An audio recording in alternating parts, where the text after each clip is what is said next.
महाराष्ट्र कर्नाटक सीमा प्रश्नासाठी आयुष्यभर संघर्ष करणारे मध्यवर्ती महाराष्ट्र एकीकरण समितीचे अध्यक्ष आणि झुंजार व्यक्तिमत्व दीपक दळवी यांना बेळगावमध्ये विविध क्षेत्रातील मान्यवरांनी भावपूर्ण श्रद्धांजली अर्पण केली।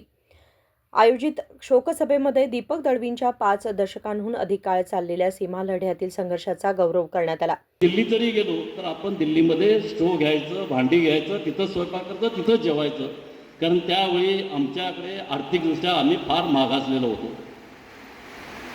फक्त दळवीचे व्यक्तीच घट होते, सर्व खर्च दळवीसाहेब करायचे। पण दळवी साहेबांनी कुठल्याही कार्यकर्त्याचा अपमान केला नाही, पण त्यांना एकच वाटत होतं, कुणी जर काहीतरी येऊन कुणाबद्दल वाईट सांगितले ते मात्र घरची पायरी कधीच चढवून घेत नव्हते। आता इथं बसलेल्यांच्याही बऱ्याच जणांची कंप्लेंट होती, आमच्या आनंद मेंचेंच्याकडे वगैरे दळवीसाहेब एकदम आम्हाला बाहेर घालतात, हे घालतात। ते सरळ सांगायचं, सीमा प्रश्नाबरोबर काय आहे तेवढंच बोलायचं, इतर गोष्टी बोलायच्या नाही, जाऊ बाहेर। शाळेमध्ये देखील त्यांनी सीमा प्रश्नाबद्दल बोलणाऱ्यांना तेवढंच घेत होते, बाकीच्यांना अजिबात घेत नव्हते, कारण त्यांचा एक स्वभावच होता। आणि ते जेव्हा म्हणजे विलासरावकडे राहू देत, पवारसाहेबांच्याकडे राहू देत, आर आबांच्याकडे राहू देत, ND पाटलांच्याकडे राहू देत, जयंतरावचे त्यांचे जवळचे नातेवाईक होते, मित्रही होते। आणि शालिनीताई पाटील आणि वसंतदादांचं ते एवढं जवळचं नातं होतं, आम्ही बघितलं 1985च्या पदमोर्चात। शेवट वसंतदादांनी दीपकला सांगितले, अरे दीपक हे कशाला करायला, मी स्वतः राजीनामा देतो म्हटले, आणि राजीनामा जाहीर केले। तर 2 तारखेला सकाळी पंतप्रधान राजीव गांधी असते वेळी स्वतः त्यांनी मुख्यमंत्री वसंतदादांना सांगून आम्हाला सर्वांना दिल्लीला बोलवलं, आणि 5 तारखेला या सीमाप्रश्नावर चर्चा झाली। असे बरेचसे प्रसंग होते। बुडासिंगांच्या वेळी मालोजी आष्टेकर, हैबतराव, आमचे नागेंद्र हैबते हे महापौर होते। आणखीन बेळगावमध्ये आणि मुंबईमध्ये हे चालू होतं, धरणे कार्यक्रम।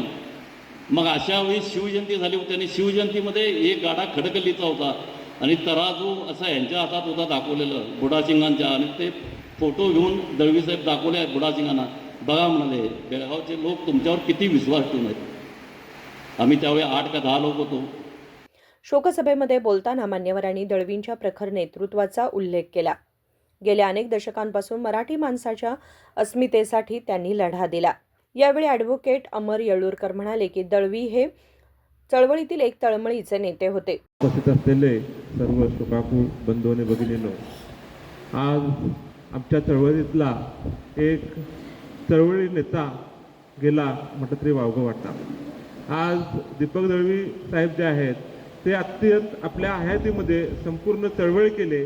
चळवळी करत असताना चळवळ कशाची, तर चळवळ जो आपल्यावर संविधानिक अन्याय झालेला आहे, ज्या संविधानिक अधिकारापासून आपल्याला वंचित ठेवलेला आहे, ते संविधानिक अधिकार आपल्या मराठी माणसाला आणि हो भाग प्रांतरचनेप्रमाणे महाराष्ट्रात सामील व्हावा अशी ते चळवळ केलेला एक चळवळी नेता आज आमच्यातून निघून गेला।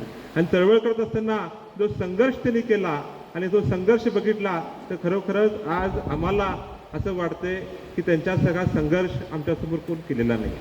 आज संघर्ष करत असताना जे संविधानिक अधिकार आहेत ते मिळवून द्यावे, आणि माझ्या ह्या मराठी बांधवांना पुन्हा एकदा सीमा भागात जो मराठी बांधव आहे त्याला सीमा महाराष्ट्रात सामील करावं ही त्यांची जी इच्छा होती ती आज अपूर्ण झालेली आहे। त्यासाठी आज आपण सगळेजण एकत्र येऊन त्यांची इच्छा पूर्ण करणं ही काळाची गरज आहे। दीपक दळवी साहेबांच्या संदर्भात बोलायचं झालं तर त्यांचा जो दुसरा पैलू होता तो होता की प्रशासकीय ज्ञान व प्रशासकीय पकड। आज आपण सामाजिक चळवळ करत असतो, परंतु सामाजिक चळवळ केव्हा यशस्वी होते, ज्या वेळेला आपल्याला प्रशासकीय ज्ञान असेल आणि त्या प्रशासकीय आपल्यावर प्रशासनावर पकड पकडायची असेल तर खरोखरच आपण आपल्या जनतेला न्याय देऊ शकतो। आणि दीपक दळवींचा अभ्यास एवढा मोठा होता की त्यांना प्रशासनाची सखोल माहिती, प्रशासनावर पकड होती। आणि त्याचं एक साधं उदाहरण म्हटलं तर आम्ही ज्या वेळेला त्यांच्यासोबत जात होतो त्या वेळेला प्रशासनाचे दरवाजे दीपक दळवी आले म्हणजे ते कायम खुले राहायचे, ते आम्ही स्वतः अनुभवलेलं आहे। असा एक प्रशासकीय ज्ञान असलेला एक चळवळी नेता, एक संघर्षीय योद्धा आज आमच्यातून निघून गेलेला आहे। आणि त्याचे एक प्रशासकीय जे पकड होती ती नुसतं सीमा भागावर नव्हती, परंतु संपूर्ण महाराष्ट्रावर एक प्रशासकीय त्यांची पकड होती। त्याचं एक उदाहरण द्यायचं म्हटलं तर आम्ही आमच्या कॉलेजचे मित्र आणि आम्ही एकदा लातूरकडे गेलो होतो, आणि लातूरमध्ये आमची गाडी पकडली गेली आणि त्याचं पोल्युशन नव्हतं। आणि पोलीस नव्हतं KA-22 मध्ये आम्ही त्यांना बेळगाव म्हणून सांगितलं. बेळगाव म्हटला की तिथला जो अधिकारी होता तो म्हटला बेळगाव म्हणजे तुम्ही दीपक दळवीच्या गावातले काय. बेळगाव म्हटलं की तुम्ही दीपक दळवींच्या गावातले काय, आणि दीपक दळवींचं गाव म्हटल्याबरोबर तो आम्हाला काही न विचारता सोडून दिला. असं नुसतं बेळगाव आणि ह्या परिसरामध्येच त्यांची प्रशासकीय पकड नव्हती, परंतु त्यांची प्रशासकीय पकड ही संपूर्ण अत्यंत महाराष्ट्रात होती म्हटलं तरी वावगं वाटणार नाही. असा एक नेता आज आमच्यातून गेलेला आहे. दुसरी दीपक दळवी साहेबांची जर आठवण करायला लागेल तर त्यांचा एक सर्व समावेशाचं नेतृत्व होतं. सगळ्यांचे विचार घेऊन आपले विचार प्रकट करणारं एक नेतृत्व होतं, आणि ते मी आमच्या लहानपणापासून बघितलं आहे. ज्या ज्या वेळेला ही चळवळ व्हायची त्या चळवळीचा एक भाग म्हणून ते प्रत्येक गल्लीच्या कानकोपऱ्यामध्ये फिरायचं आणि तिथला ते अंदाज घ्यायचे. त्यासाठी ज्या ज्या वेळेला ते आमच्या चव्हाड गल्लीमध्ये यायचे त्यावेळेला त्यांच्याबरोबर आमचे माधवराव मोहिते, अमृतराव हसबे, जयवंतराव भोसले, त्याचबरोबर नारायणराव धुराजी अशा सगळ्यांना ते भेटायचे आणि सगळ्यांना बोलून जे काय विचार आहेत ते सगळ्यांचे विचार घेऊन निर्णय करणारा असा हा आमचा चळवळीतला नेता गेलं म्हटलं तरी वावगं वाटणार नाही. म्हणजे आज आपले विचार दुसऱ्यावर न थांबता दुसऱ्यांचे विचार ऐकून घेऊन चळवळीला मार्ग देणं आणि त्या चळवळीतून मार्ग काढणारा एक नेता आज आमच्यातून निघून गेलेला आहे.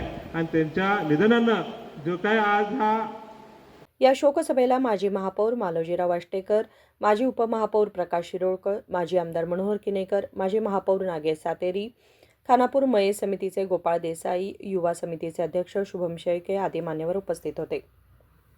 राजशेखर हिरेमठ, KMM मराठी, बेळगाव.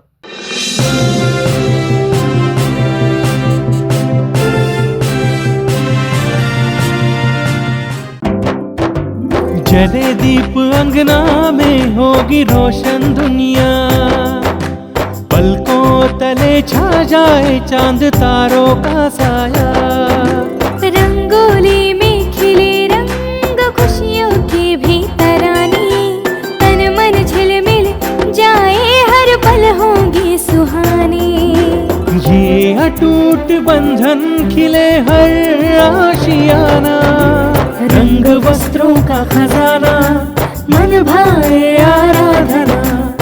आराधना, मारुती गली, बेलगाम. मन भाए आराधना.